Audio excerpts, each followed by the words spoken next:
असगर के परनवो हो हाय अल्लाह छोड़ी गेलै घरवा दुलरा छोड़ी के जहाना छोड़ी गेल मैयो के चढ़वा हो अंगिका रिकॉर्डिंग स्टूडियो रुपौली पूर्णिया बिहार। हाय अल्लाह केना के सुनई हो दुल्हिन रानी के खबरिया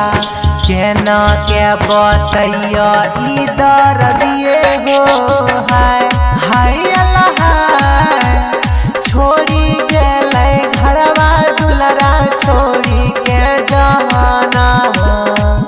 छोड़ी गेल मैयो के चढ़वा हो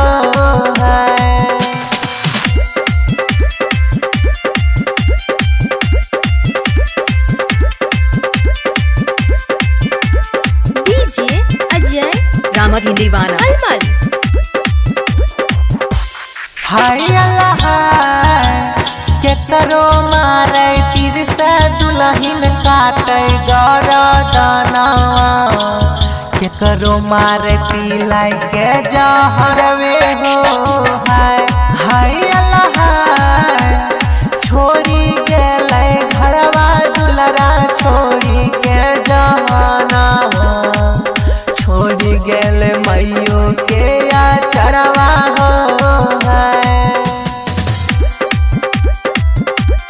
अंगिका रिकॉर्डिंग स्टूडियो रुपौली पूर्णिया बिहार।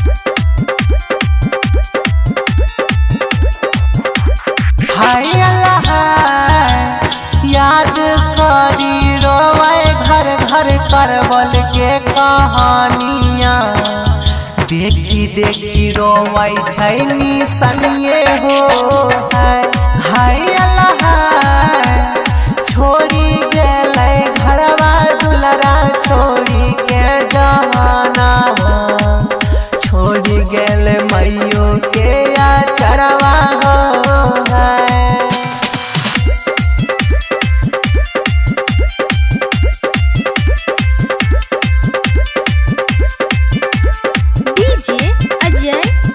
दीवाना अलमल।